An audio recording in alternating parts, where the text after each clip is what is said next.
Well, hello. My name's Michael Eichten. I am the nostalgic advocate, and I'm here with my second podcast guest, Connie Michaelis from Topeka, Kansas. I've known Connie for a few years through sales and marketing executives, the country club, and a variety of social settings. But also, I've known Connie as a guest columnist for the Topeka Capital Journal. She's been writing stories for more than 10 years now. I believe you're at 700 articles to date. Mm-hmm. And what I'd like to do, Connie, is I'd like to take you back a few years. And let's start with what I believe was your very first article called One Cardboard Box. Do you mind telling us about that? Well, I can tell this story. I love it. My mother passed away in 2010. She was widowed when she was 50 years old, but she lived to 95. Wow. And was one of those people that we can call successful ager. She did it really well, very little illness, and she passed away with a pneumonia in 3 days. So it was, my sisters and I all signed up for that program. It's the way we all want to go quickly. But anyway, 5 years before Mother passed, she made the decision without some difficulty to move into a little independent living apartment and leave her home. She was still managing her home, taking care of getting the lawn mowed and all that stuff. And we finally encouraged her, my sisters and I encouraged her to move. Well, we went through all the downsizing we needed to do, which was a lot. Oh my, that's a chore, isn't it? We moved into about 400 square feet. And, but she had the best 5 years of her life. She got involved in the community. She stayed active. She sang in the choir. She, had her friends over for coffee and ate in the dining room. And she became a social butterfly after all these years. And it was wonderful for her. But what happened when she did pass away is Mother had marked the items that she wanted each of us to have. So we arrived at her apartment after her celebration of life. We packed up our things, and I came home with a cardboard box full of treasures from my mother. And so we could spend our time with the family and celebrating, and we did not have to face the huge job of downsizing out of a home when you're in grief. So I felt like that was the best plan for my mother, and she did it beautifully, and it made it easy on all of us. We did the hard work when she could participate and make her decisions. And so that's what that story was about, coming home and ending the life, and my treasures were in that box. Oh, that's fantastic. So thanks for sharing that personal story with all of us. I think that is so critically important that, people make it easier for their loved ones. And I really admire your mother for doing that. That's just terrific. So I understand that you recently published your first book, The Way Grandmothers Are. And I'm going to hold this up for the camera so we can all see that. It's just a beautiful book and a beautiful story. What I'm curious to know is, who is your target market for this book? Who do you want to run out to the store and pick up a copy? Okay. Well, actually, Mike, it's my second book. My first book is called Daily Cures, Wisdom for Healthy Aging. And it is a compilation of 300 of those articles. And so there's one article per page. It's easy to read. You can just pick it up. And so that was the first book. But and it was a COVID project. We all had to figure out what to do during COVID. Well, I put that book together. And it took 10 years to write all that material, but it took about 3 or 4 months to put together the book. So that was great. But the grandmother book, who did I write it for? Well, I had my first grandchild when I was 48 years old. And that's pretty young to be a grandmother. Yeah. And I still had a child at home. I wasn't an empty nester yet. But I immediately within a few years, I had 11 grandchildren. And I had yet not experienced all the freedom in my life that I wanted. And my career was changing. I was doing new things. And I was not the stay-at-home grandma.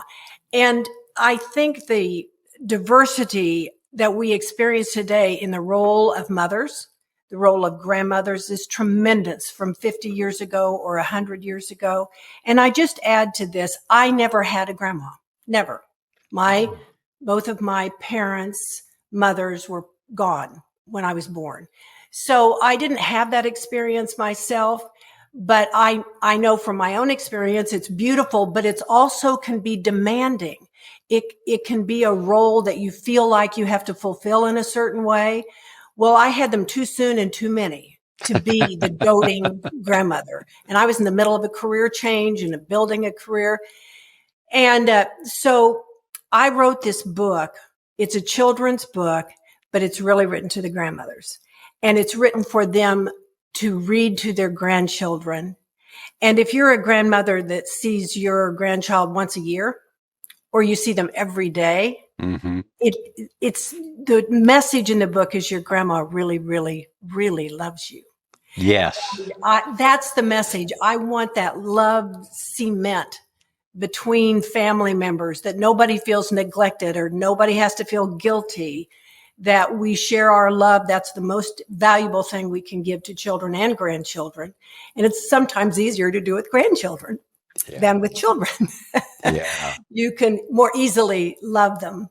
And so that's what the book's about. And Barbara Waterman Peters is a wonderful artist from the Topeka area, but she's very well known.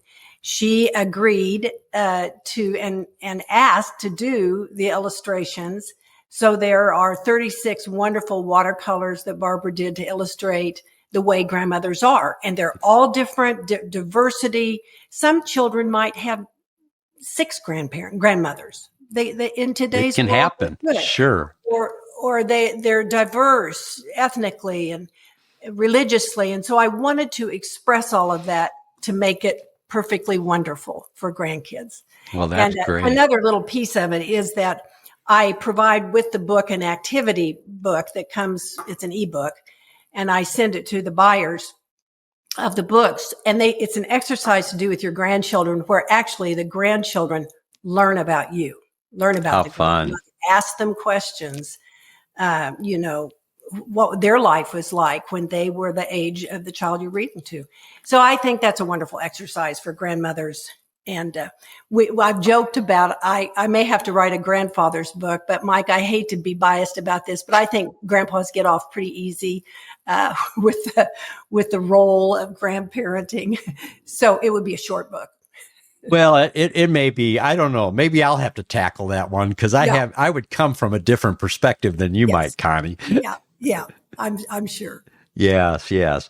Well, and by the way, we will put in the footnotes. We'll put how people can go about checking out your book, and I know it can be purchased online. I'm sure. Yes. I fortunately was able to attend your book signing, and so I was able to purchase an autographed copy of your book.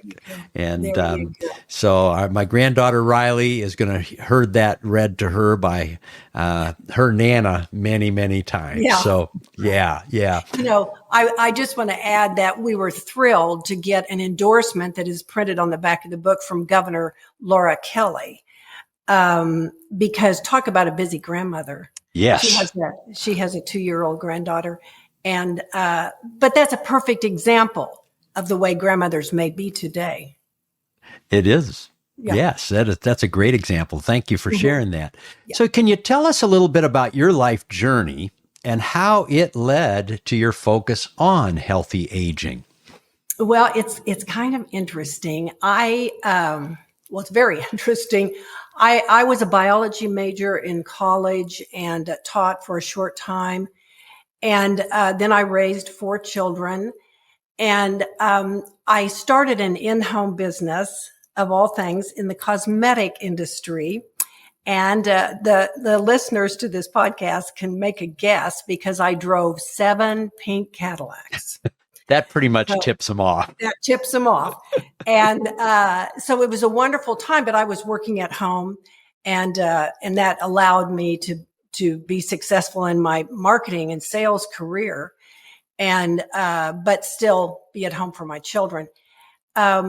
When I decided to make a change, it was rather dramatic. I had always had just a secret spot in my heart for hospice. I had volunteered for hospice before it was even a Medicare benefit. And we would have fundraisers and have bake sales and raise money to hire nurses for hospice. And so I moved into the hospice marketing business, consulting. They call it education, of course. And I loved it. And I began to work with seniors for 99% of the time in that hospice world. And then that moved me, after I did that for several years, I went to a durable medical equipment. And then you learn all the people and all the things about oxygen and wheelchairs and all that kind of stuff. And that's virtually all Medicare business. Yeah. And then I went from there to work in a retirement community. And then I have worked in several different ones, but that's where I really honed my love and passion for older people. And I maybe the seed was in my life anyway for that, but it didn't really get recognized till I was well into my 50s when I, started working in retirement communities.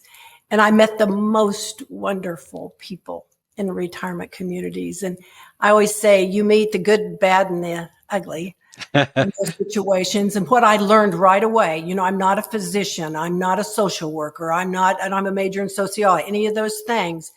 But I met people that modeled for me the behavior that I wanted for my own life as I got older.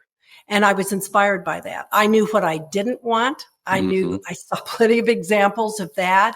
I saw the stubbornness, I saw the grumpiness, but I saw older people with a sparkle in their eye. And even if they were sitting in a wheelchair, it made no difference. They were enthusiastic and eager to engage and happy. And I loved it. And I want to grow up like that. Yeah. And it's been my inspiration. Excuse me. And I am 76 years old. So I'm using those inspirations every day in my life. Well, yeah, it's definitely working, and and it's inspiring when you see people that age well, that are still vibrant and alert and involved. So I think that's awesome. Yeah. So that's interesting. From cosmetic sales, raising 4 children, then getting into hospice. What led to becoming a weekly newspaper columnist to begin writing about aging and well-being? Well, the first few years that I started doing that, after I came home from my mother's passing and wrote the article called One Cardboard Box, I was currently working in a retirement community there in Topeka. So I went to my boss and I said, instead of just buying those little ads for the newspaper, what if, they're 6 by 4 inches or whatever? What if I just wrote an article like this, and I could maybe write one every week instead of just putting come and visit the community? And he agreed. And that's when it started. The first one was that article. And so for many years that I continued to work there, I wrote those. And then when I retired from my full-time marketing job, I continued to write because I was getting lots of really nice feedback on the articles, but they were always related to advertisement. So it was somewhat limiting for me. So I just started writing them. And since that time, I have donated those articles every week to the Topeka Capital Journal. And of course that, because it's a Gannett association, now it goes throughout the state on their programs. Oh, nice exposure then. Yeah. So that's been very fulfilling. I will say that I just recently, talk about always learning, started a Substack where I can put the same material weekly, because some people, they're either not taking the paper or not paying for it online. And that means there's always a paywall to read Right. those articles. So I'm putting out for free on Substack, and people who are interested could go there and read those same articles. Oh, that's fantastic. Yes, I've read some articles on Substack myself. That's a good useful tool. Yeah. So what are the core messages that you hope your readers can take away from your columns? Well, there are really not so many. I keep repeating myself over and over again and just, doll it up in a different outfit for the article. But my main message is about attitude. Now, attitude and aging is I believe, the key instrument for healthy aging. Now, that has recently been proven by some really heavy duty research. Becca Levy has done Breaking the Age Code, and Ellen Langer has written wonderful material on this. And they've got research that shows that you can actually add 7 healthy years to your life with a positive attitude about aging. So I feel like our culture does not encourage us to have a good attitude about aging. Everything is about anti-aging. Yes. Are you kidding me? What does that mean? If you want anti-aging, there's only one other thing that can happen. Yeah, the alternative is pretty final. Pretty final. So we have to engage ourselves in changing that, because it's not like media on TV or anybody else is going to help us with that attitude. We have to work on it ourselves, and we need to be around positive people. Yeah. Another one of my messages is you need to be in the right place at the right time in your life. And it's a beautiful thing to have a 4-bedroom home full of children and all those activities. But if you're in your 90s and that home and all that maintenance and all of that becomes a burden in your life, it may cause your life to shrink, actually, because it's harder to maintain socialization and be involved and be active because you're trapped in this big home. So, of course, I worked for retirement living for a long time, but I fully understand that not everybody is going to be able to live in a lovely retirement community, if that's even what they choose. But there are limitations, most of them financial. So, but you can still plan to get into a place that supports your positive lifestyle. It may be a duplex. It may be just a smaller space where you can maintain not only your physical space, but your mental and emotional space. And right place, right time is extremely important. And lots of people say, I'm not moving. I'm never moving. You won't drag me out of here. And then the children would call me at the retirement community and say, oh my God, the doctor says my dad can't go home. Yeah. Well, what are you going to do? So that's another theme that I write about frequently. Just think forward 10 years and what space do you want to be in? What does it look like? And how will it be maintained?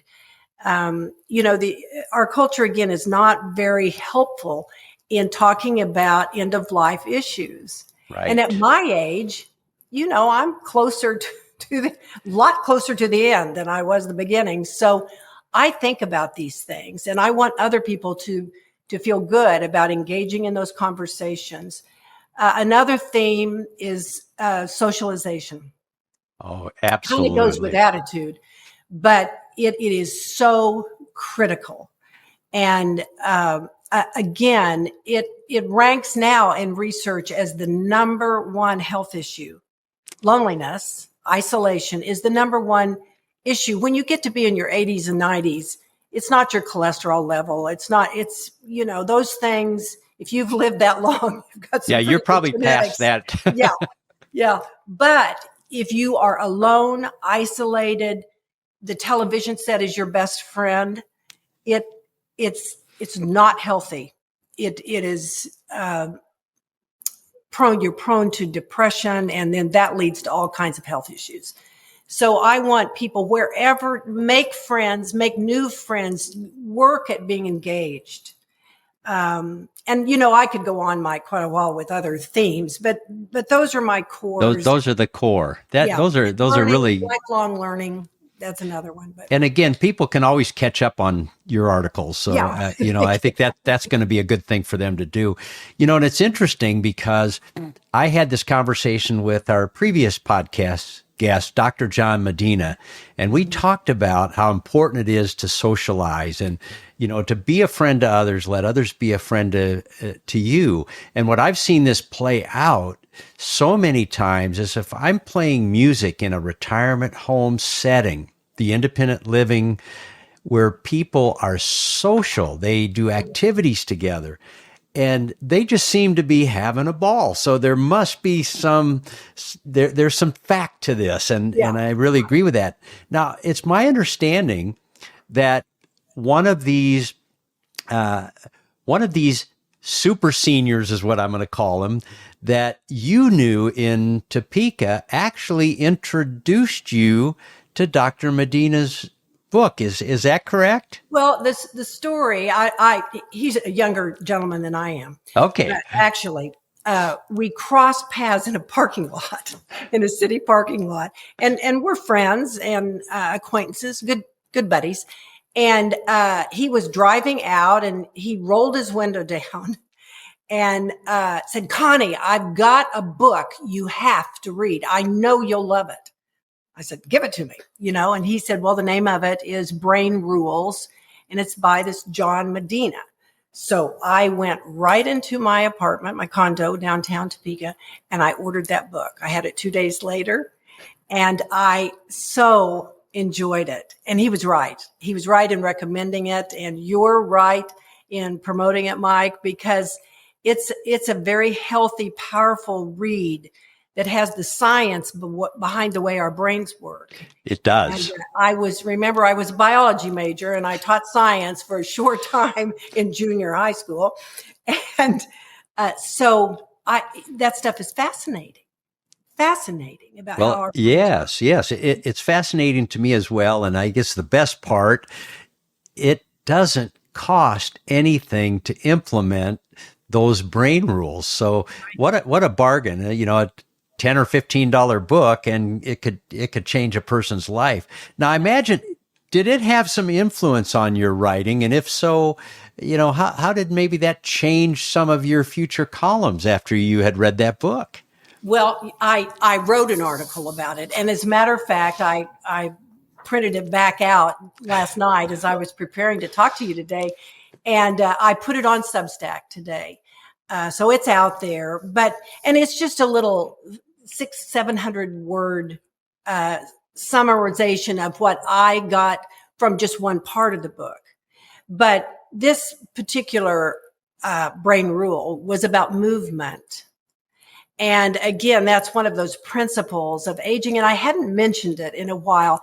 I get kind of tired on Facebook and social media about everybody's exercise class. Everybody's got a yoga class. Everybody's got something for you to do or buy So I took his lesson to a level that I think is understandable. It's movement. You don't have to, our ancestors, although they didn't have the medical wonders that we have, they moved.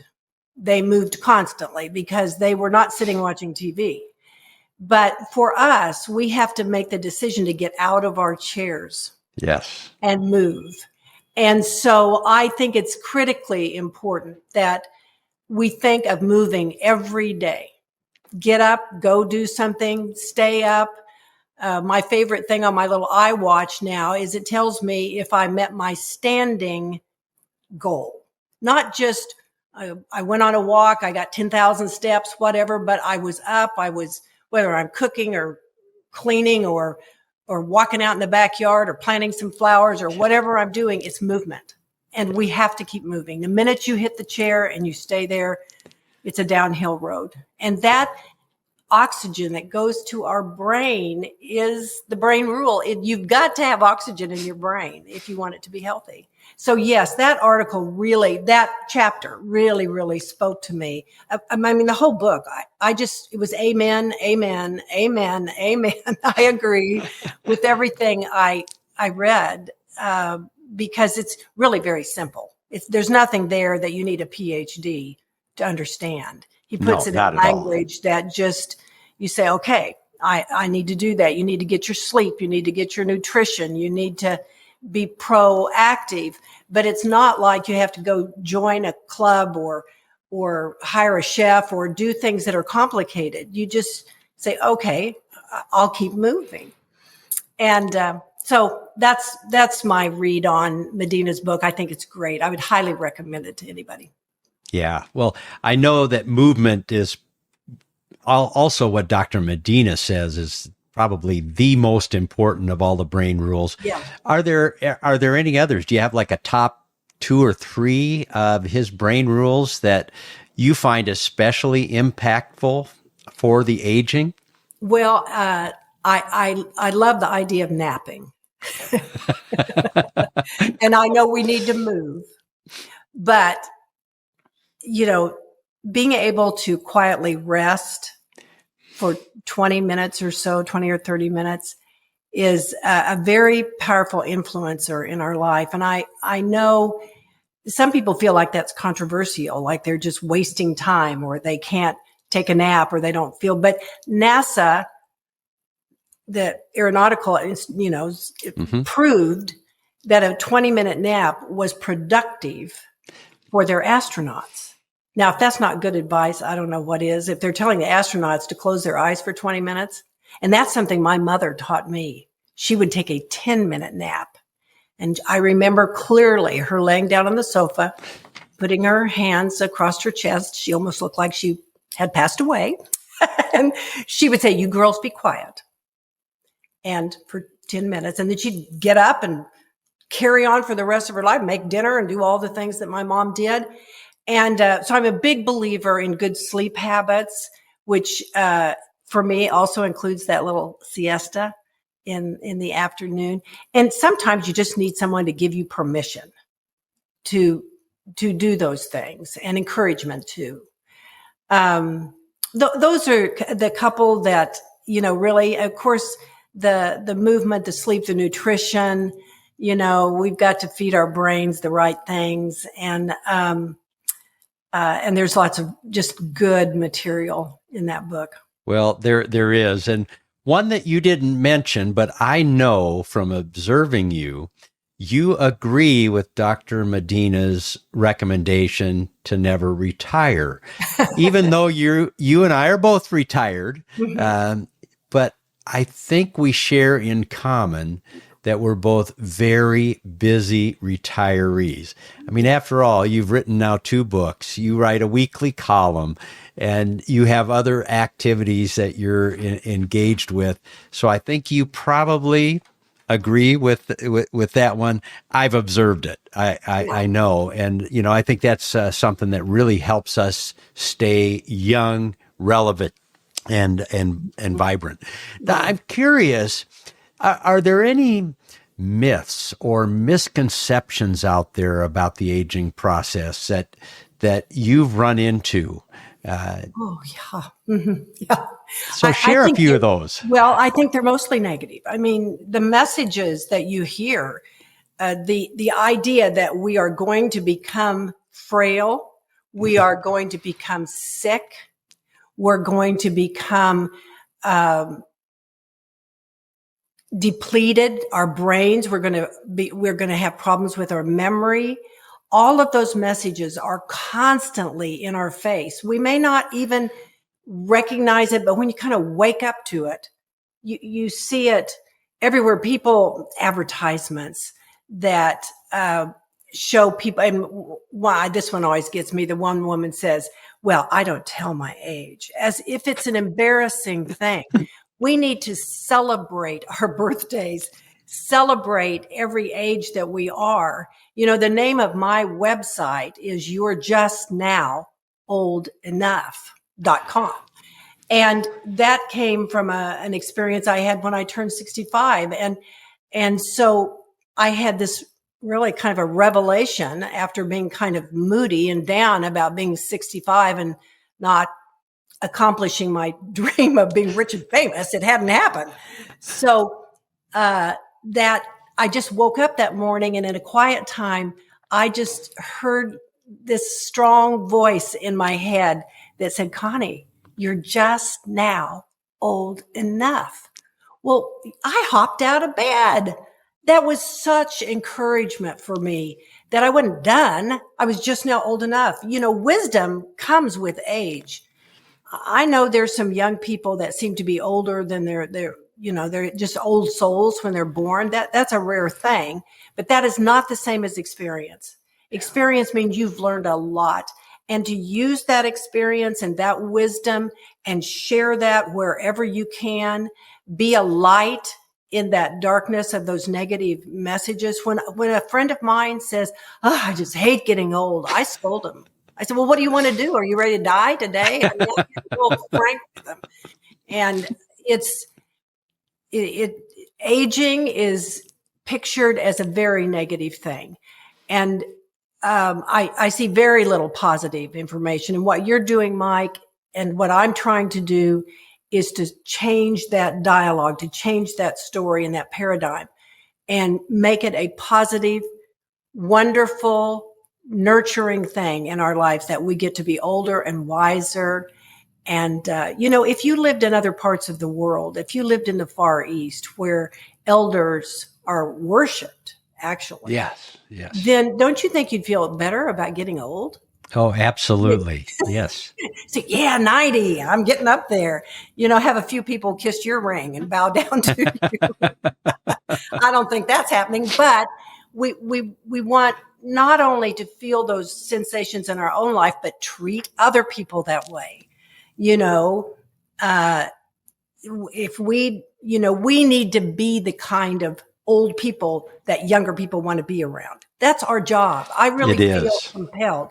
If I'm old and grumpy, well, by gum, no wonder nobody wants to be around me. But if I'm a light in that darkness, they might, be interested in hanging out with me a little bit more. And I think it does make a difference. Yeah. I've got all these grandkids that I want to pass that message in my family along, that to be an elder is an honor, and you earn it by your attitude and the way you act. You can't take it for granted. Yeah. You might be familiar with the song that Alan Jackson put out years ago, "The Older I Get." And in that, he sings, it's actually the chorus of the song where he sings that if I found the fountain of youth, I wouldn't drink a drop, and that's the truth. Uh-huh. And whenever I perform that song, I always have to tell the audience that I have a little trouble with that, because I'm not so sure I could resist given the opportunity. Yeah. But I had a gentleman I believe he's 90 or 91 years of age. He came up to me after the performance and said, Michael, he said, I wouldn't drink a drop of that fountain of youth. And the reason I wouldn't is it might alter something that made my life what it is. And he said, I wouldn't want to change anything. So he said, I think I could resist that fountain of youth. Yeah. Well, when you ask people if they'd like to be 20 again or 30 again, they usually say, well, if I could know everything I know now. Well, that's not the deal. It took time to know what you know now. And I wouldn't give it up. I wouldn't give up and actually, I think I'm better today than I've ever been in my life.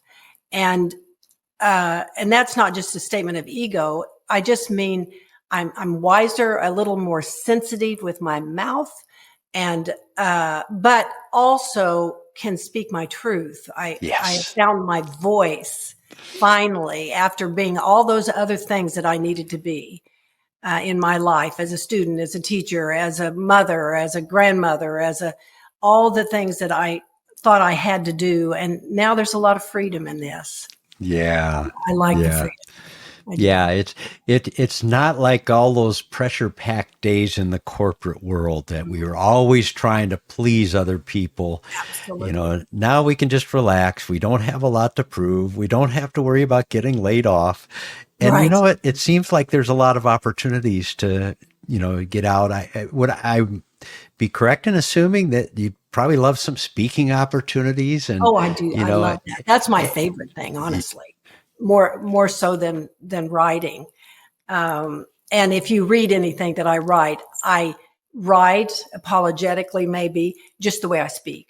So there's sometimes a lot of dots, a lot of explanation points, um, because I love sharing these things as I am with you today, Mike. And I really do appreciate the opportunity Well, it's to just really talk on. great to have you. Yeah. It's really great to have you as a guest, and I knew that this would be a really good program and podcast for people to watch. So, what I am curious to know is if you have any upcoming topics or themes that you're looking to explore in future columns. Well, the one I'm going to probably work on this afternoon is the proper language when we talk about, people still say old folks' homes or elderly. These are my preferences, but also I think they're healthy changes in vocabulary for the public. Mm-hmm. We talk about elders, not the elderly. And, there's again that negativity that comes across. So I'm going to write a new column about the language we use that used to be suitable, old people's homes. Even in my own family, I have two older sisters. I have to correct them, and we really don't use nursing home anymore. We use skilled care. And it's more appropriate. It fits those situations better, and that doesn't bring all that negativity in it. So I'm working on that right now, and that's going to take some research. I've always had a hard time figuring out a better word than whether we're seniors. Now we are seniors, and it's to me better than being a freshman. I'd rather be a senior. But oldsters. There's a column called oldsters.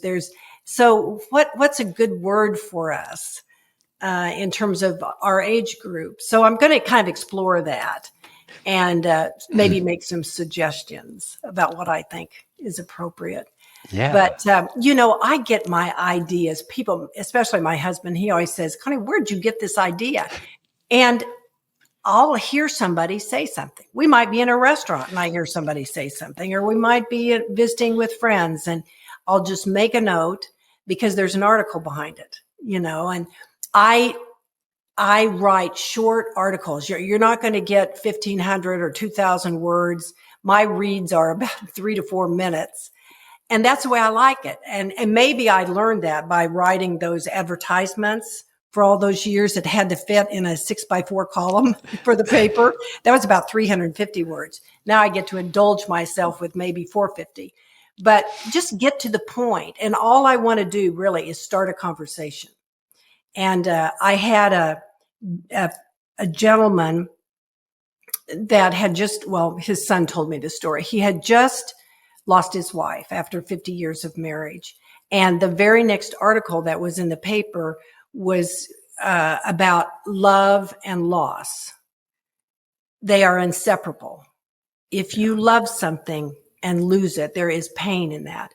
But you loved it, and that's why there was pain. That's why the loss is so grave. But you have to look, sooner or later, you have to look back at the love in order to handle the loss that you felt. And this gentleman, his dad, he cut that article out and put it in a frame above his desk. Now, that is a paycheck of the heart to me. Oh, and priceless. it was a simple little article. Nothing really profound, but it did speak to this gentleman, and it helped to heal his loss. So when I hear things like that, I just think I just want to plant those seeds, and mine are little short seeds that I like to sprinkle as far as I can. Well, I love that, and my motto is live better longer. Yeah. And that's not easy to do in our society.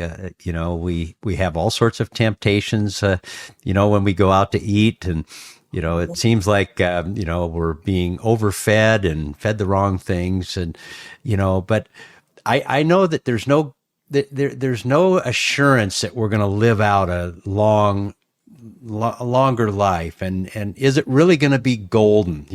We've heard that expression, our golden years. Mm-hmm. But I do believe that there are things that people can do, and I really admire your work, Connie, because you're addressing that. You're bringing that to the forefront. And what I'd like to do is ask you, what legacy would you hope to leave through your work on aging and well-being? Well, that's one of those questions. What would you leave on your tombstone? And I might have, she died trying. That could be amply put on my headstone. But I've had people say to me and call me a Pollyanna, like I don't really get it. I don't know how difficult life is, or I ignore it, or I don't pay attention to the pain in life. And maybe I was born on the positive side of the rock, so to speak, but I don't want to be any other way. Even if it's not that I haven't had plenty of sorrow in my life, but, and will have in my future. But my goal is to stay up, to stay positive, to stay on the bright side of things. And so that will always be my legacy. My children, the four of my children gave me a beautiful poster that they had designed and made. And it was my 75th birthday, and it was 75 things we love about our mother. Mm-hmm. And yeah, that'll bring a tear to your eye. But the things that they said on that is my legacy. And they already have identified those things that I treasure and that I believe in and that I want to pass on to them, because all those things were in those 75 reasons. And so that was very special, but I have a strong feeling that I've done at least a job. Now I need to pass those on to my grandchildren, and hopefully the book will speak to them too, about my efforts to be a positive influence in life. And yeah, I think you've accomplished that. I've known you for probably 20 years, maybe even a little longer than that. And mm-hmm. Even back in those days when you were driving those pink Cadillacs. But I know you've always been quick with a smile. Yeah, you always are a cheerful person and a delight to be around.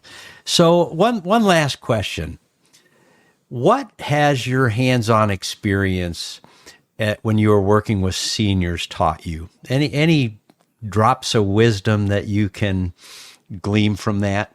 Well, you gave me a little heads up about the things that we were going to talk about today. And so I made myself some notes, and not that I'm going to read them, but I just want to emphasize that, well, first of all, I would just say I have learned through my experience with working with thousands of seniors. I figured up one time the years I've worked with seniors and their families, that had been over 7,000.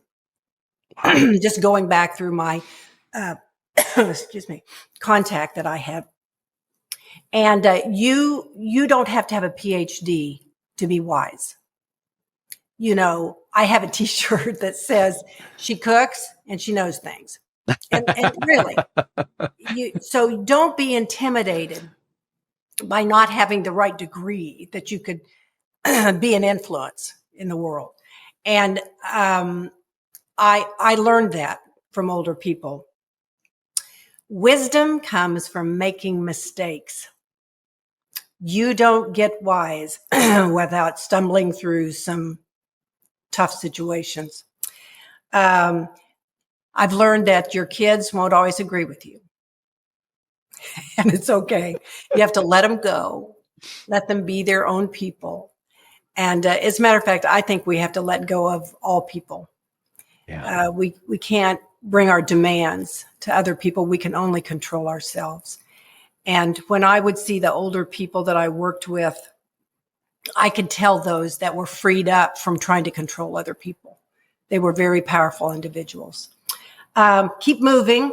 That's an important thing. Keep going. The don't retire is a great motto, but a lot of people get forced into retirement. They have to have a new career, whatever that career is. It doesn't even you don't need to make money at it.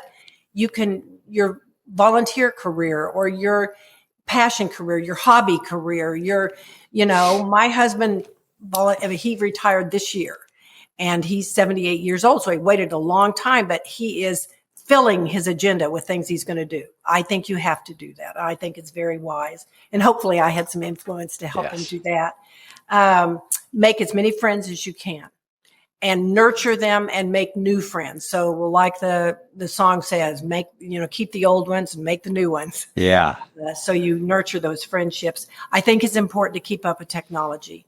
When my mother was 75, which is younger than I am right now, she told me she did not want an iPad because she didn't think that she would use it or could learn to use it. She lived 20 more years and missed the opportunity to communicate with her great-grandchildren and her children through that technology. So don't quit on technology. Don't say it's too hard.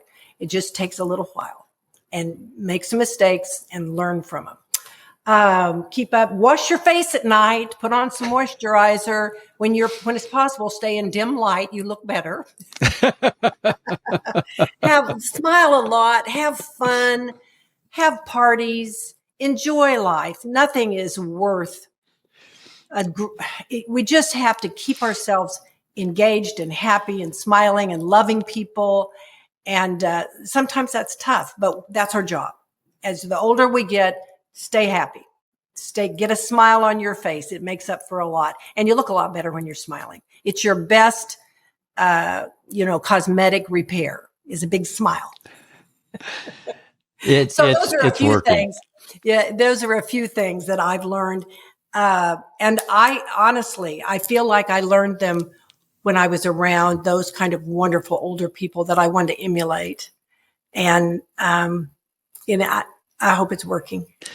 Well, I know your mother would be proud because I see you following in her footsteps, great attitude, always a smile, and the fact that you're staying engaged. So you're an inspiration to me, Connie. I'm sure you're going to be an inspiration to a lot of other listeners.